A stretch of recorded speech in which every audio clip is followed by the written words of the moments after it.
Dans les deux vidéos qui suivent, nous allons terminer la leçon sur les suites. Et donc, nous allons parler du sens de variation d'une suite qu'on a déjà notion qu'on a déjà abordée à travers les quelques exercices qu'on a pu faire déjà. Donc, en fait, le sens de variation d'une suite revient à dire si la suite est croissante ou décroissante. Comment définira-t-on une suite croissante? Donc, une suite sera croissante si, pour tout entier n, un plus 1 est supérieur à un. C'est-à-dire, c'est une définition qu'il est facile de comprendre. En effet, une suite est croissante lorsque, à chaque fois, le terme d'après est plus grand que le terme précédent. Et ainsi, les termes deviennent de plus en plus grands. Donc, la définition est la suivante. Un plus 1 supérieur à un pour définir une suite croissante. De même, une suite sera décroissante si le terme d'après est toujours inférieur au terme d'avant, donc si les termes deviennent de plus en plus petits. Donc la définition d'une suite décroissante est la suivante. Lorsque pour tout entier naturel n, le terme d'après un plus 1 est inférieur ou égal au terme d'avant. On dira qu'une suite est monotone si elle est soit croissante, soit décroissante, soit constante. Voilà, c'est ce qu'on appelle une suite monotone. Donc c'est pour cela que souvent dans les consignes, on verra apparaître la consigne « étudier la monotonie d'une suite ». Donc étudier la monotonie d'une suite consiste simplement à étudier les variations. Alors justement, comment fera-t-on pour étudier les variations d'une suite ?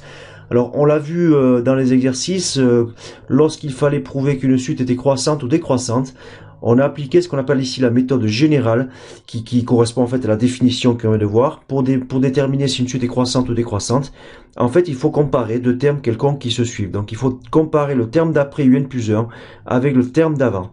Et pour comparer ces deux quantités, pour savoir laquelle des deux est la plus grande, tout simplement on étudie le signe de la différence.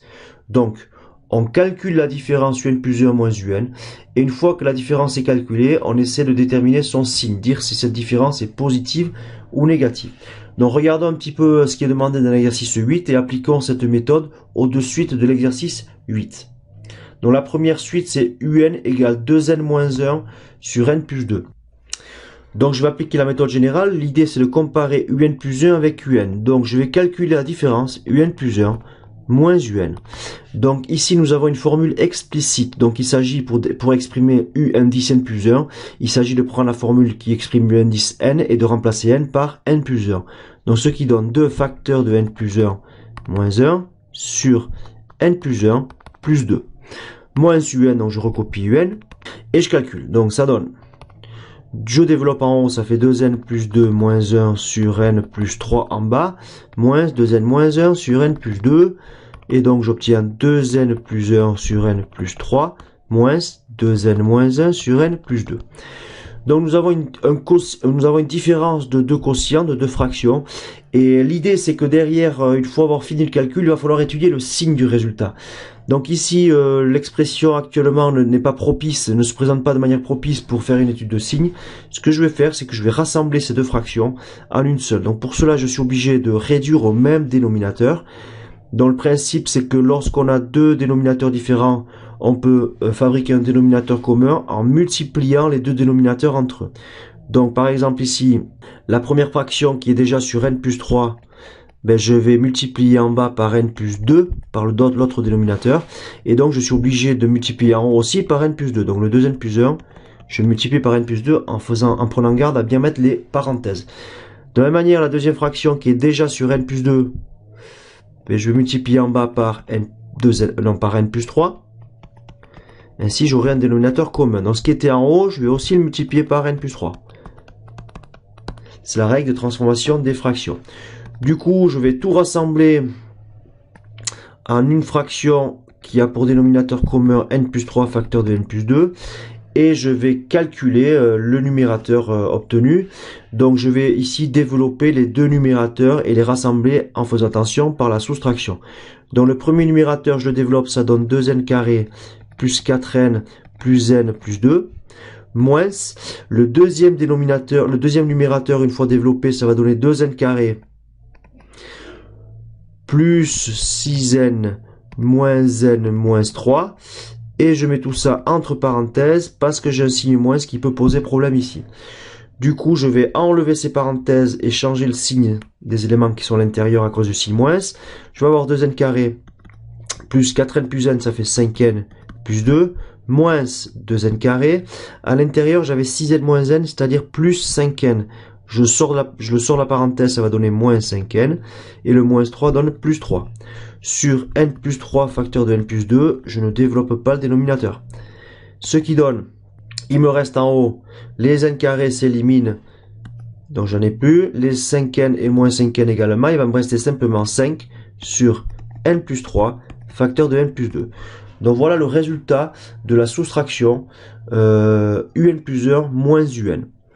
Donc ce que je vais faire, c'est que je vais m'intéresser maintenant au signe de ce résultat.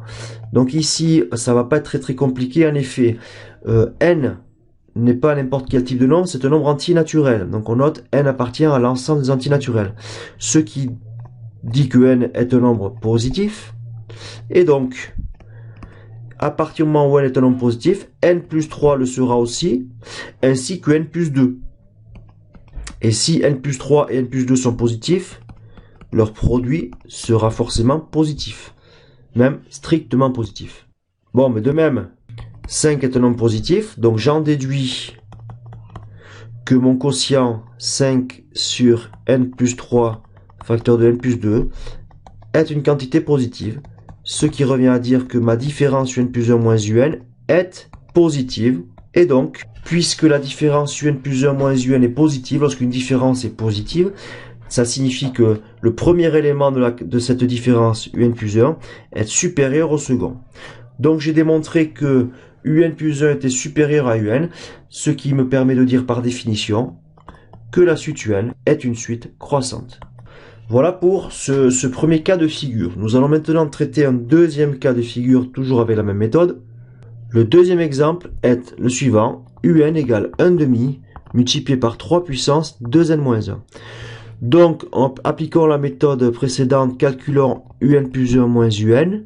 Donc, nous avons encore ici une formule explicite. Donc, on va remplacer pour exprimer un plus 1 n par n plus 1. Donc, ça donne dans l'exposant 3 puissance 2 facteur de n plus 1 moins 1. Ça, c'est un plus 1.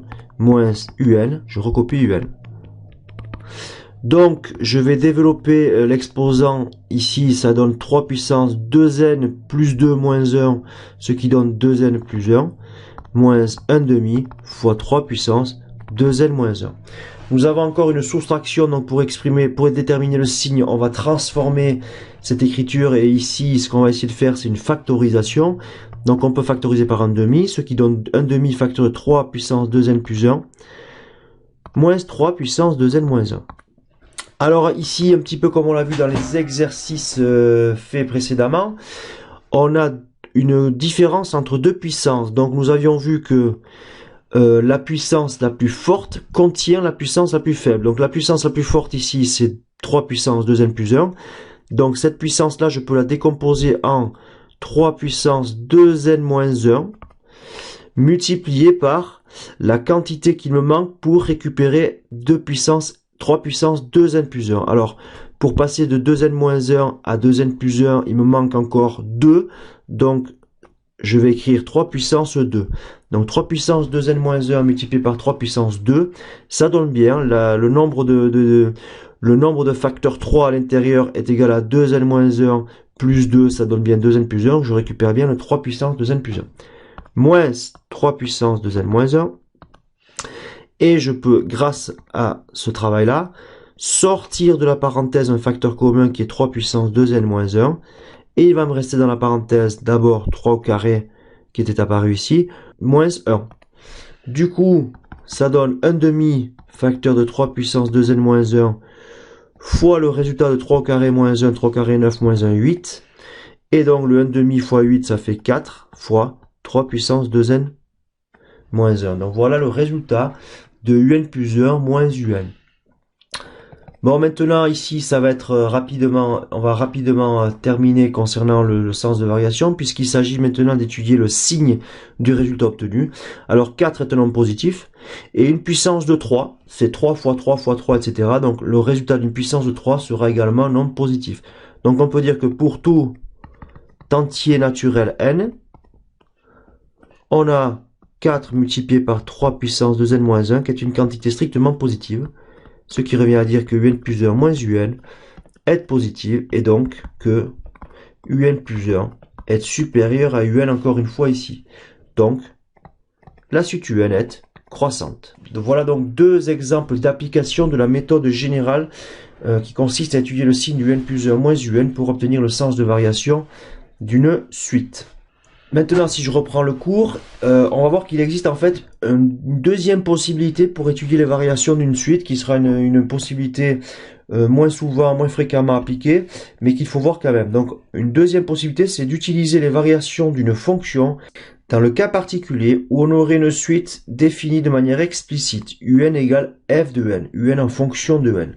C'est-à-dire que la méthode générale qu'on a vue précédemment est applicable dans tous les cas de figure. Par contre, cette méthode-là qu'on va voir maintenant avec une fonction n'est applicable que dans le cas de figure d'une suite définie de manière explicite. Donc, traitons l'exemple ici où nous avons ici une suite UN définie par la formule 2n au cube moins 1 demi de n carré plus 5n moins 2. Alors ici, on constate que UN s'écrit bien en fonction de n, donc on peut bien écrire une relation du type UN égale f de n. Et quelle est la fonction qui se cache derrière cette formule? C'est la fonction f définie par f de x égale 2x au cube moins 1 demi de x carré plus 5x moins 2. Donc voilà la fonction qui se cache derrière la définition explicite de cette suite. Donc maintenant nous allons basculer dans le monde des fonctions et nous allons simplement étudier les variations de la fonction f qui nous permettra d'obtenir derrière les variations de la suite. Donc ici, étudier les variations d'une fonction, c'est une méthode qu'on connaît bien, il faut en passer par la dérivée. Donc ici, la dérivée f' de x, c'est 6x carré moins x plus 5. Une fois qu'on a la dérivée, il faut étudier le signe de la dérivée, c'est-à-dire il nous faut ici les racines, on a du second degré. Donc ici, il faudrait calculer delta pour obtenir les racines. Delta ici vaut b carré 1 moins 4ac, 4 fois 6 fois 5. Ça donne ici moins 119. Donc delta étant négatif, il n'y a pas de racine. S'il n'y a pas de racine, ça signifie donc que la fonction dérivée f' de x prend le signe de a pour tout x. Donc ici a c'est 6, donc c'est positif. Voilà, donc nous avons ici une fonction f qui est strictement croissante sur moins l'infini plus l'infini. Donc du coup, si je reviens maintenant avec ma suite, si je reprends ma suite UN qui était définie par la formule UN égale f de n, on sait que la variable n est un nombre positif puisque c'est un nombre entier naturel. Donc il suffit simplement de regarder comment se comporte la fonction f qui a permis de définir cette suite chez les entiers, chez les nombres positifs. Ma fonction f étant strictement croissante sur R, on peut dire qu'elle est strictement croissante chez les nombres positifs, c'est-à-dire sur 0 plus l'infini. Donc du coup, ça signifie que plus la variable n augmente, plus l'image UN augmente, donc les UN deviennent de plus en plus grands, ce qui permet de dire que la suite UN est croissante. Donc voilà une autre possibilité d'étude de variation de suite à l'aide des variations d'une fonction, mais attention, cette méthode ne sera applicable qu'avec des suites définies de manière explicite.